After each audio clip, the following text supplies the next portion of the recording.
The thing about Hedda is she does all these things that I think secretly as a woman, I kind of would love to do, but I would never dare to. What kind of things? Like, you know what I mean? Like, oh no.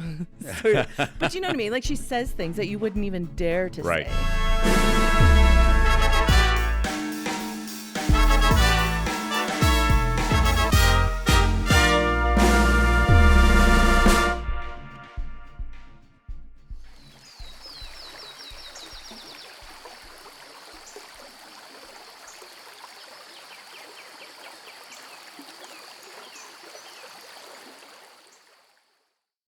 Hi, Molly. Hi, Antoni. For those of you who are wondering who I'm talking to Molly Atkinson, who is the director of a fantastic production of Ibsen's Hedda Gabler, which is taking place at the Tom Paterson Theatre in this 2024 season, yeah, that's right, of the Stratford Festival. Hi, Molly. Hi, how's it going? It's going well. And for those of you who are wondering who is talking, I'm Antoni Cimolino. I'm the artistic director of the Stratford Festival.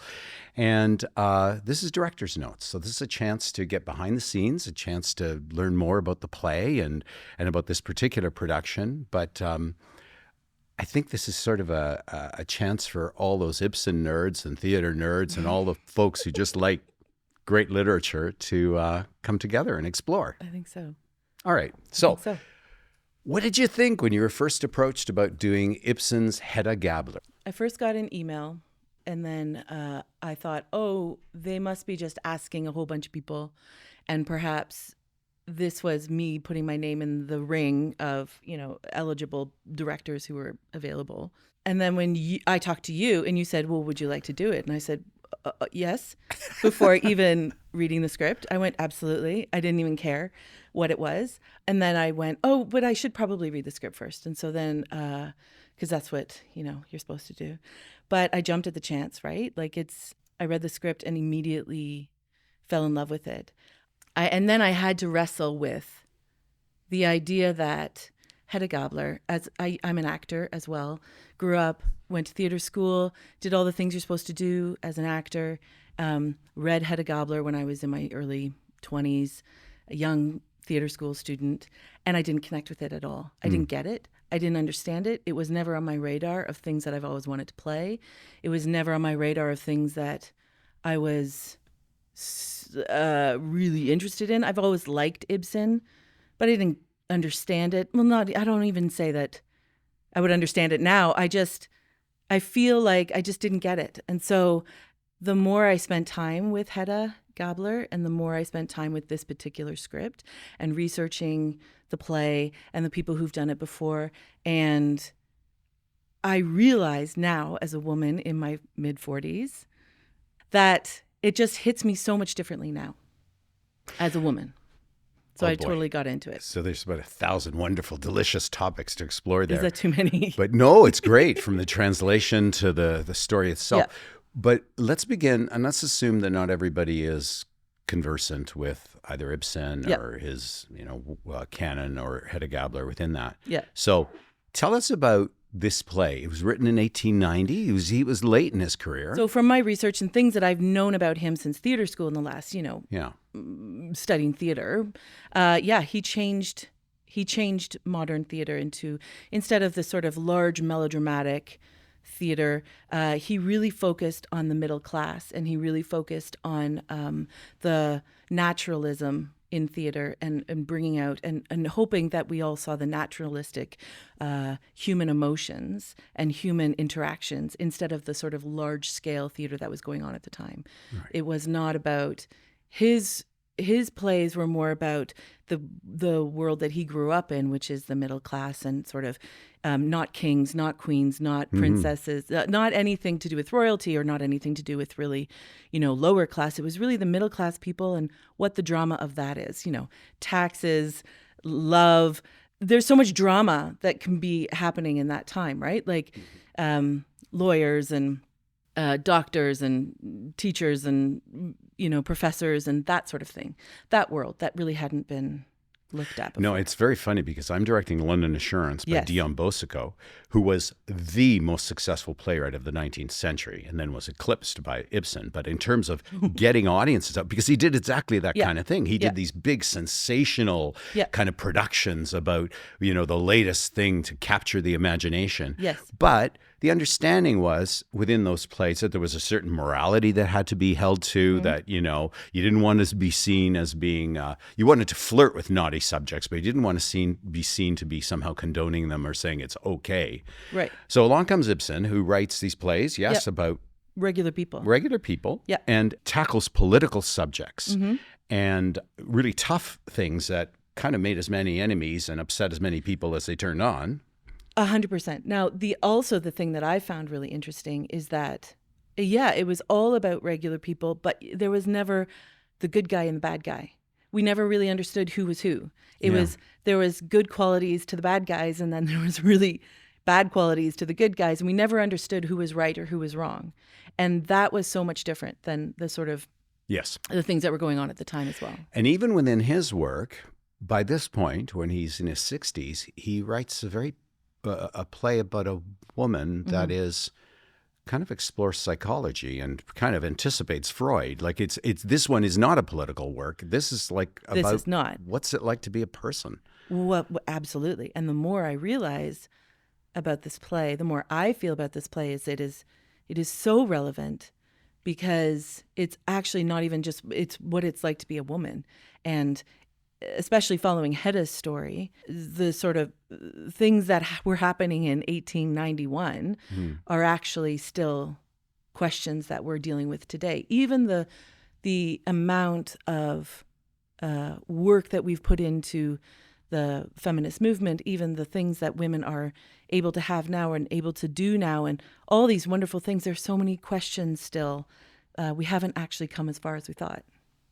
We're still questioning a lot of things. Anyway, so but okay. So a general's daughter, we're talking about pretty high strata, like among the middle class. High we're talking stakes. about high. Yes, she's class, she's more high class. Yeah. I think there's a couple of characters in this piece that are high class, but then she marries below her station, I would say.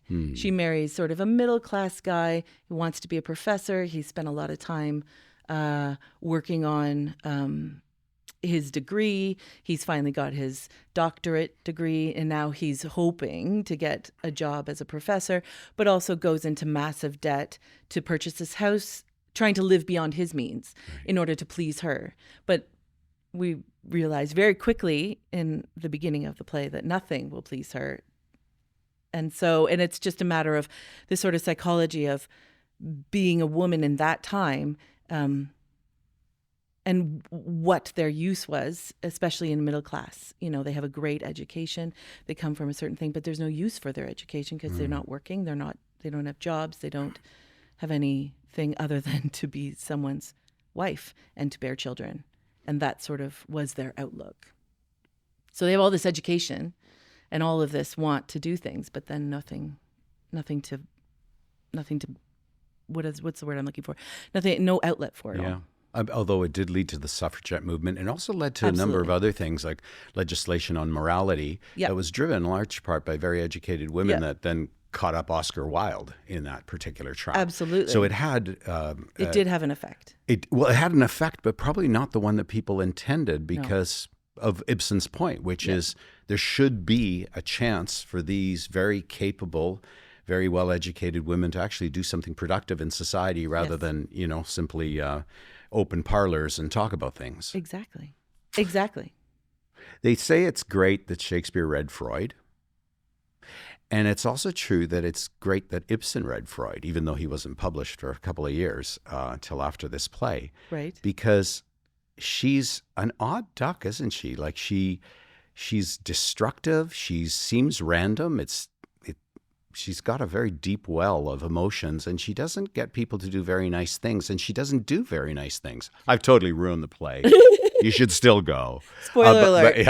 I mean, it has been around for 100 years. So, I mean, like at this point. People might know. But also some people might not.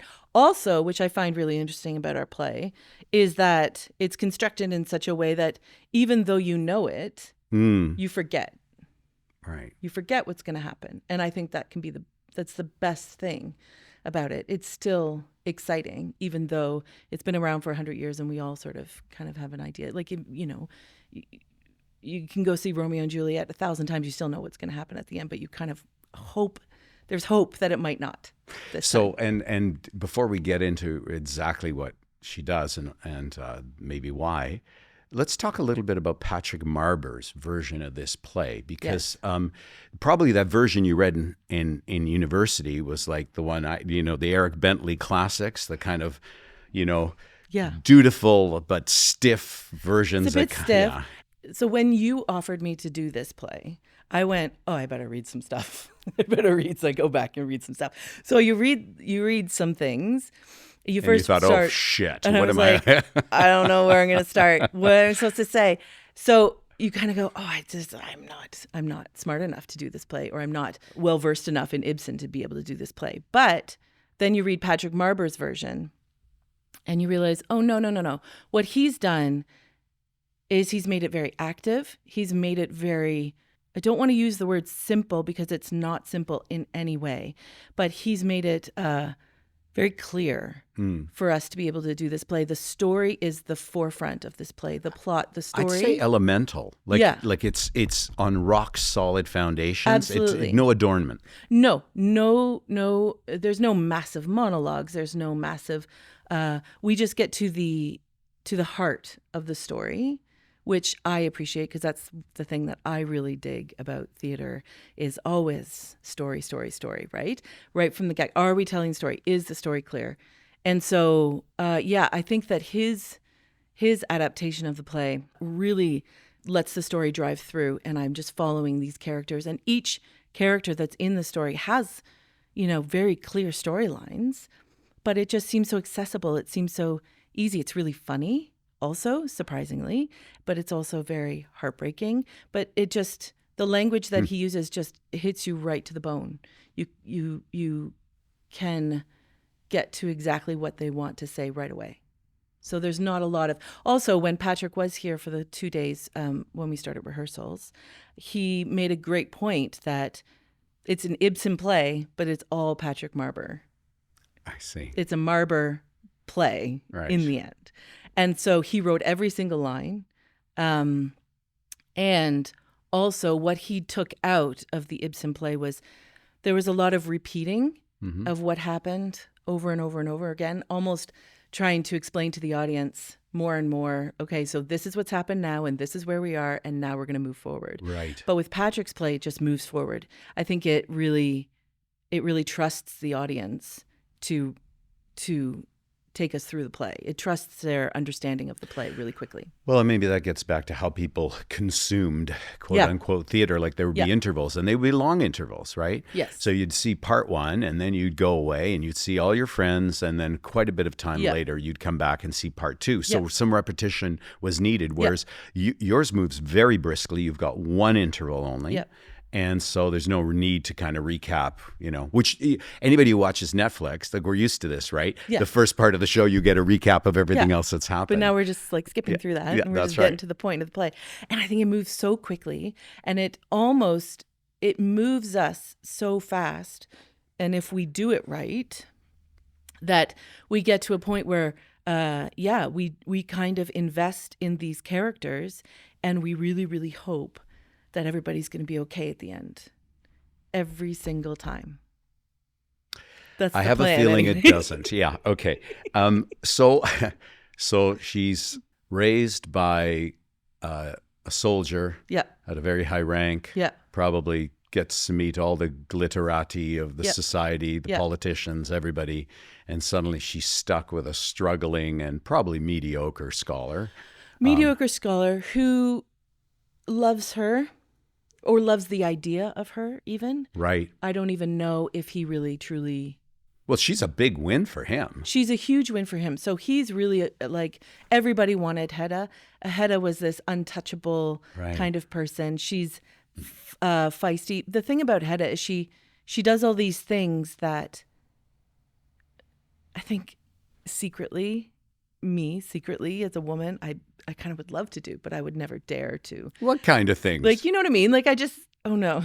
Sort of. But you know what I mean? Like, she says things that you wouldn't even dare to say. She says the things that but she gets away with it because she's just the way she said. I don't know. It's like there are things that, she does the things we wouldn't dare to do. She thinks the things that we wouldn't dare to think. Yeah. But he's got, so she marries this gentleman, Tesman, George Tesman, and and then they go away for the 6-month honeymoon before the play begins. And the honeymoon becomes like a research trip for him instead of a real fantastical honeymoon for her. And it just, we've started 6 months in and she's already bored out of her tree. Well, because they go to the Dolomites and I'm from the Dolomites and there's a lot of lederhosen there and it's just not a good look for a honeymoon. Yeah. And if you look at pictures from the Dolomites in the 1890s, it's not the place to be. No, it still sort of looks like that. In any case, so and she brings a kind of wit that clearly she's got claws and teeth that have been sharpened on some of the smartest minds in society. And now Tesman and his family are sincere, well-meaning, middle class, and slightly dull.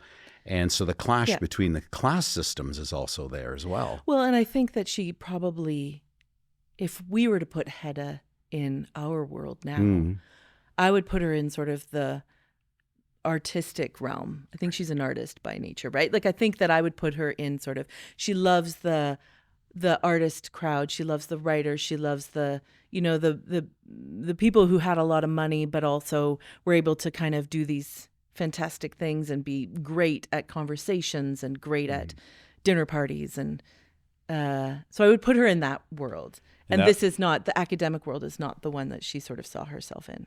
That world where they can insult you and you don't even know. Yeah. Into your face. Yeah. Not that I've been scarred by this. Then there's Ejlert Lövborg. Yes. Who is that mad 19th century image of the great mind. The great mind, the one who will change the world and very well could change the world with all of his amazing he writes these amazing books, but also he is the great mind who can't control himself. He can't control himself with liquor, with women, with anything.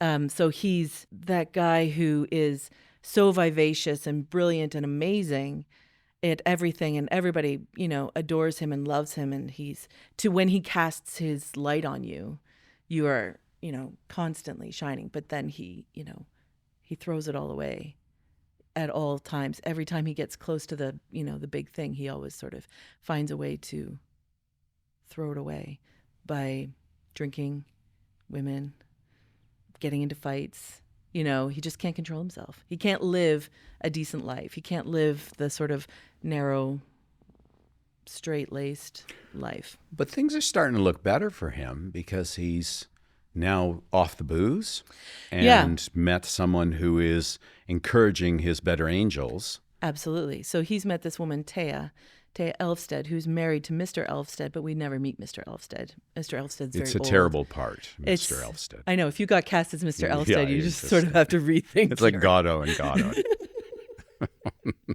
But I think, he meets Thea, and Thea is exactly what he needed at the time. She helps him get over his drinking problem. She helps him find his passions again. She helps him write this new book that is going to, it's all about the future and how he becomes a better man. He no longer is into womanizing. He's no longer drinking. He's, off the booze for a couple of years with Thea. But of course, Thea's been living in the country with Mr. Elvsted, and he's come to her house as a tutor. And of course, he's been away from society.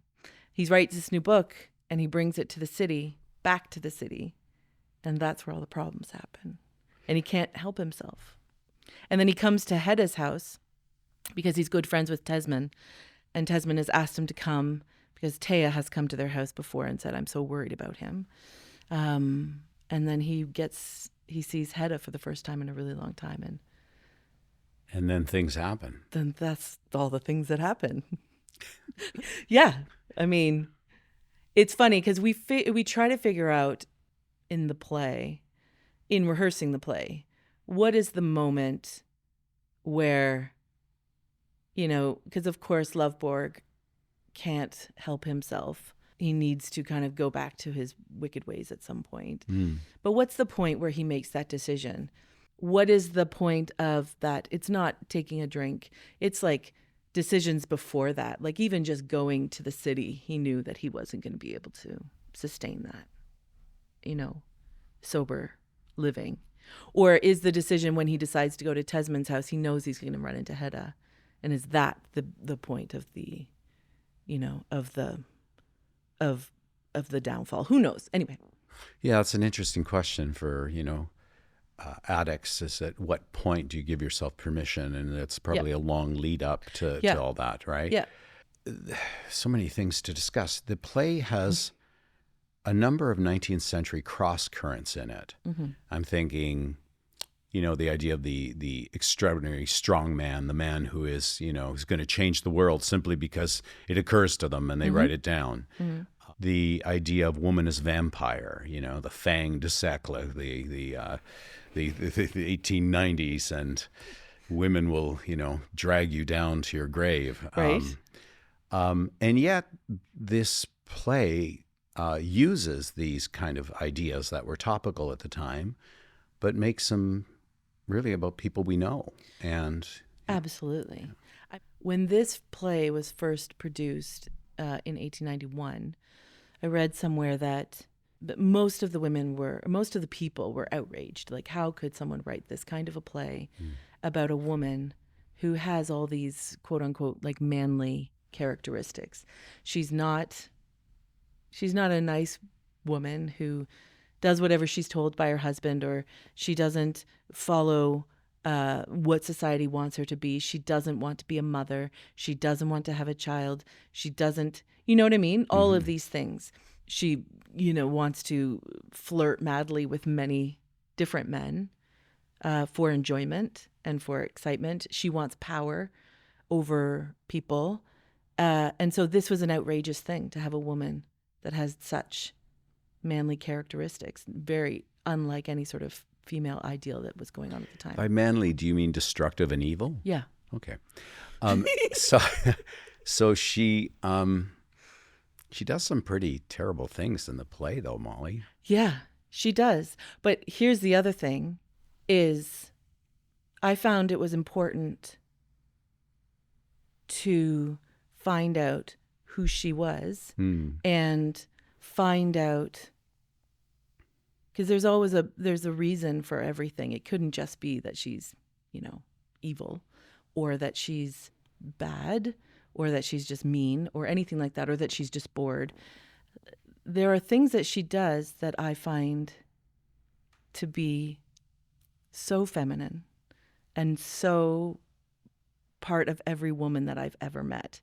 We all have these characters, maybe not all at once, maybe not, we don't show them all the time, but there are things that she goes through that we go, that me as a woman, I go, yeah. Okay, I'm dying to know.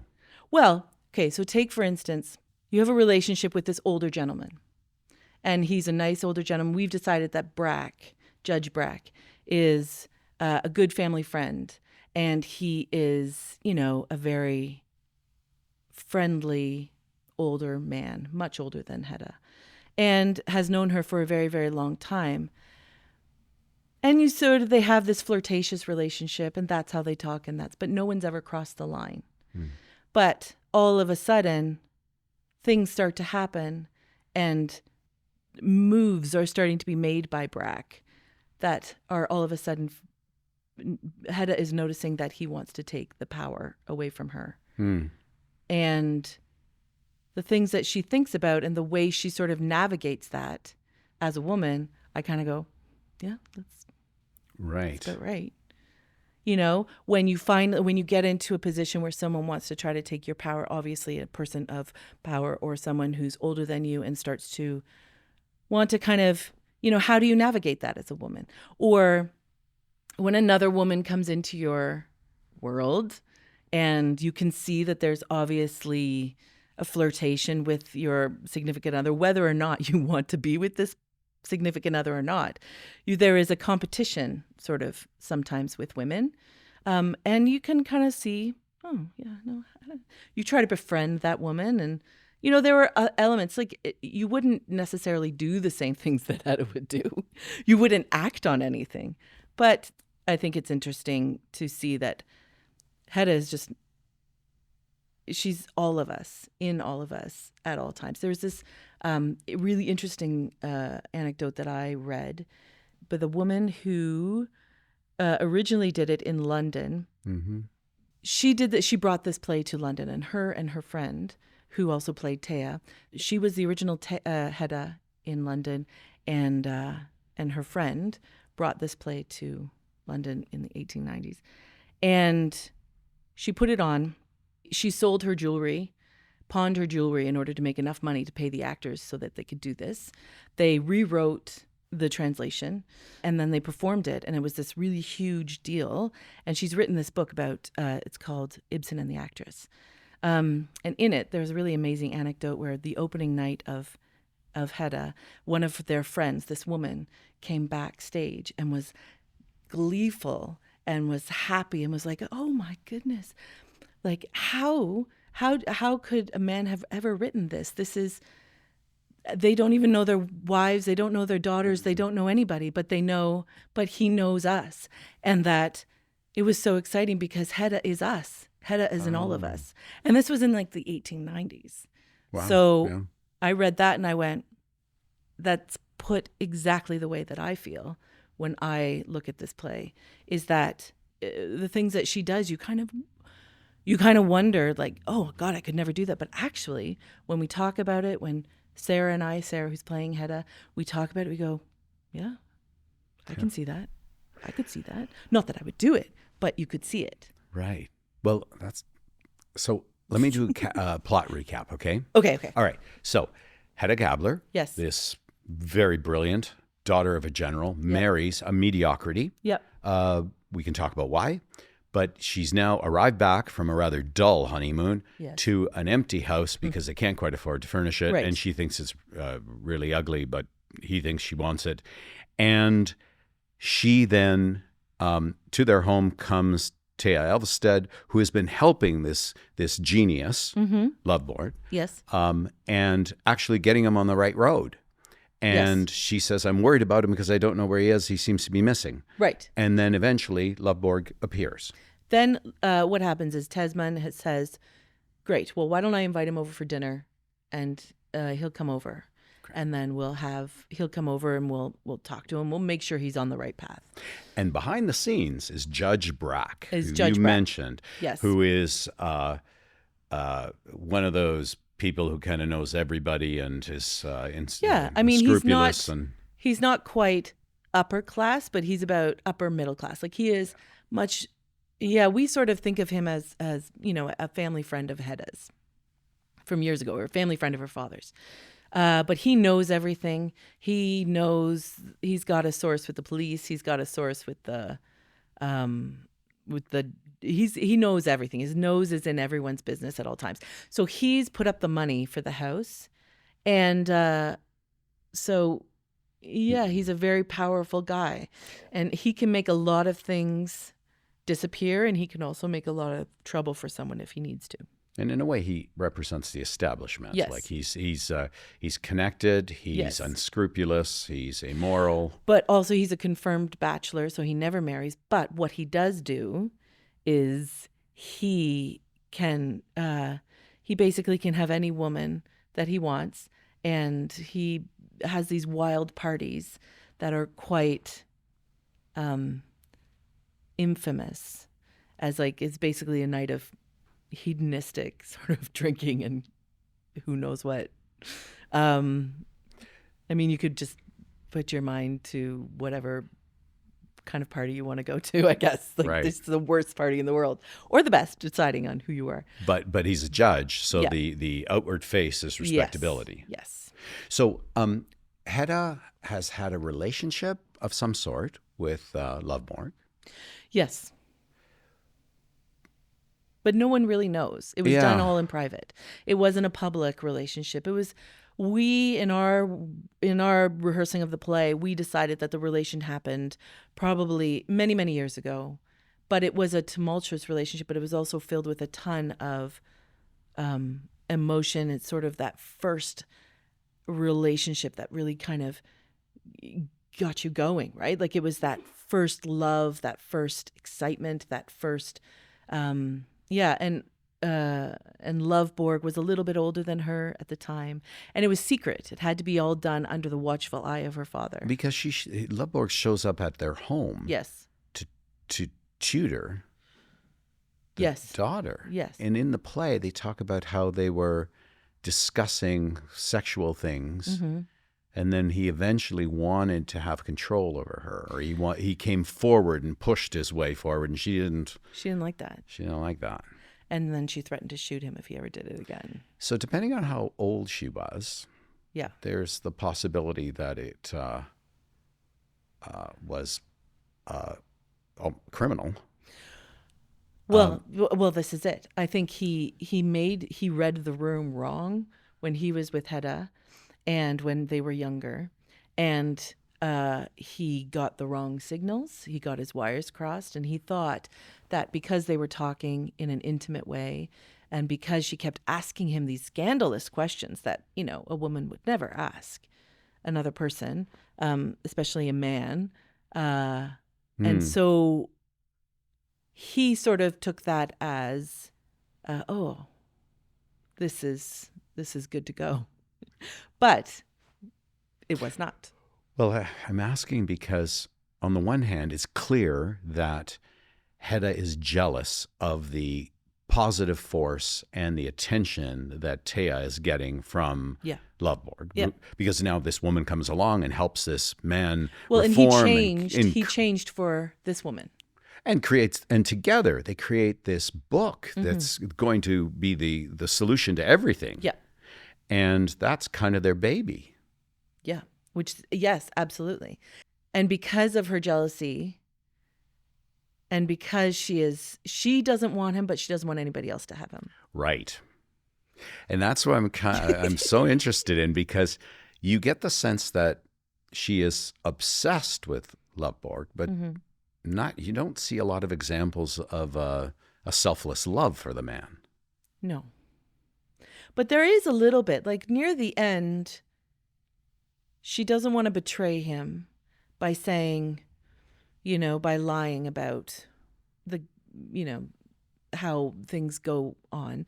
She still wants there to be beauty, and like she still has this romantic ideal of what love is. I don't think she actually knows what real, true love is.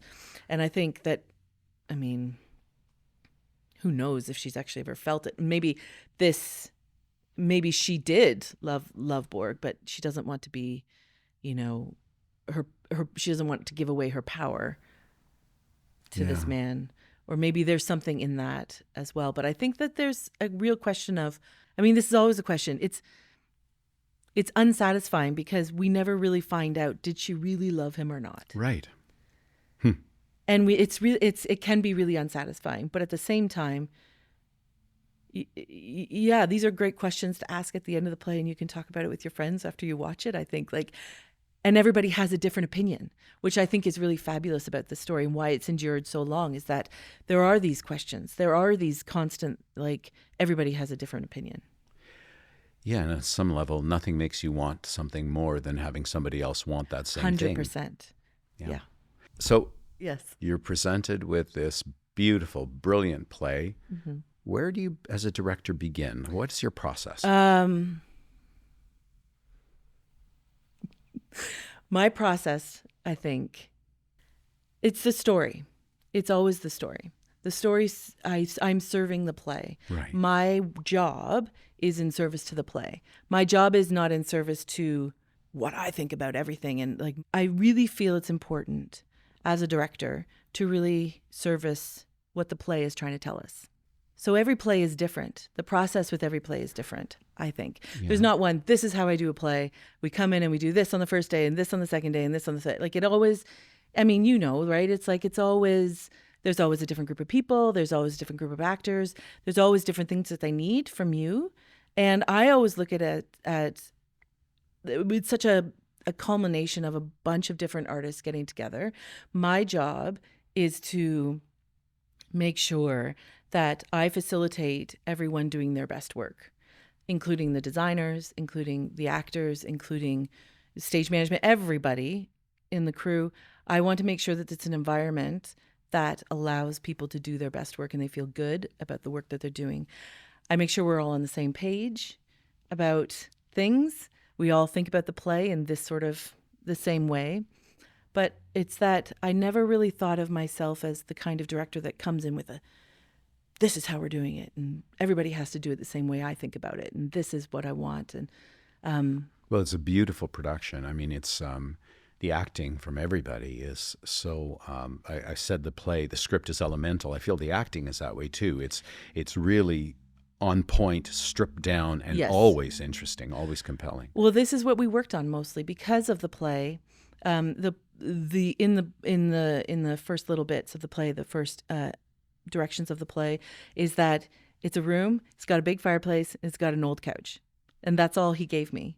And I went, okay, so it's got a room, it's a big room, you know, with a fireplace and an old couch. And then because there's nowhere for the actors to hide, there's nowhere for the actors to settle, there's nowhere, I felt that it was really, really important that all of the actors are so very clear in who they're talking to and what they're doing and what they're doing to each other. And these are the kinds of plays that I really, really enjoy, to get to work with the actors and really get to the essence and the heart of what the actors are trying to say.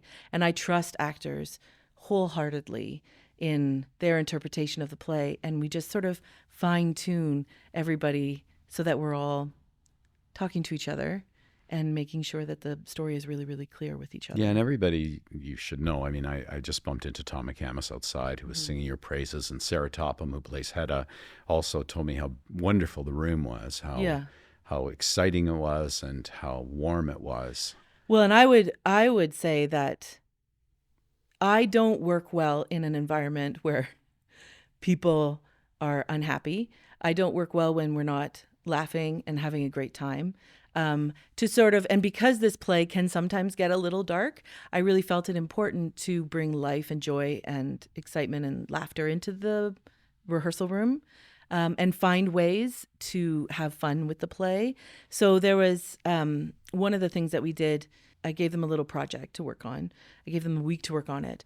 And I said, you know, I wanted the guy who's playing Brack, Tom McCamus, to give us a report of what the parties looked like. And we'll take an hour. Oh, boy. And so and everybody got into it. And so Sarah, who's playing Hedda, gave us a long report of the 6-month honeymoon as Hedda. And she was beautiful. And the girl playing Thea, Joella, she gave us a report of what Lövborg's final book that he writes is all about. Wow. Anyway, we had all these things and it was great. And we took an hour out of our day and we had a presentation, we had snacks, and everybody gave the presentation and everybody got into it. And it was really, really fun. But also we kind of learned more about the play and about each character as they did it. But to add little things that aren't just drama.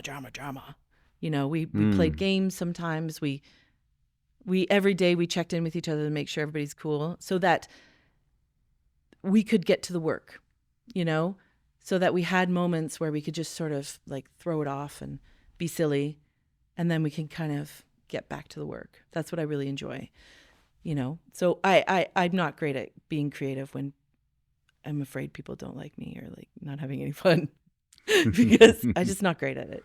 Well, it sounds like you had a lot of fun on this, and it was very creative. So yeah.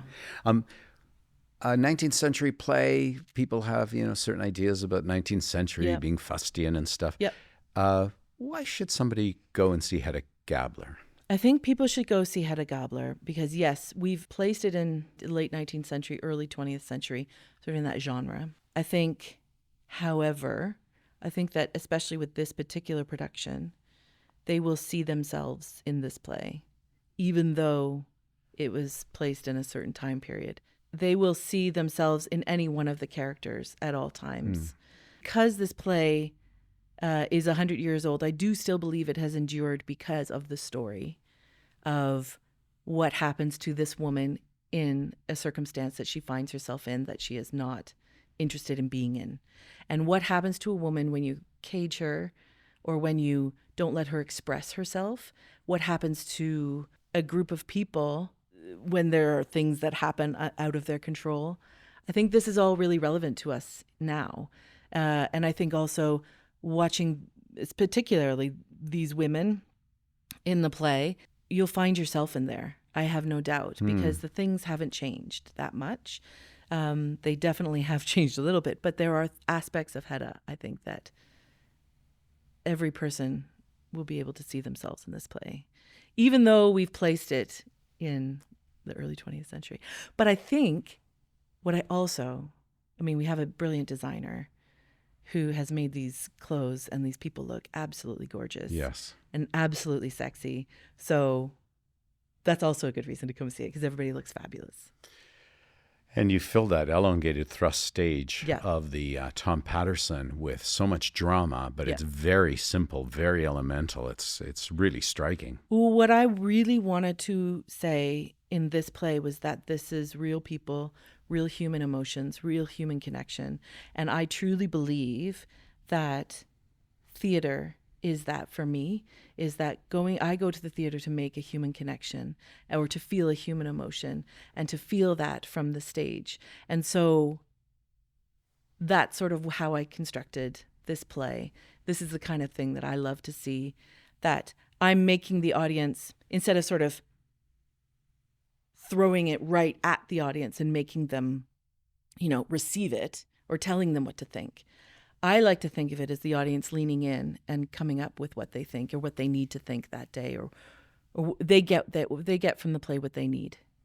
Well, it's a gripping and enigmatic play and production. So thank you, Molly Atkinson. Thank you for your beautiful production of Hedda Gabler. That's playing at the Tom Paterson Theatre at the Stratford Festival this summer, 2024. Thank you. Thank you for doing this. This was lovely.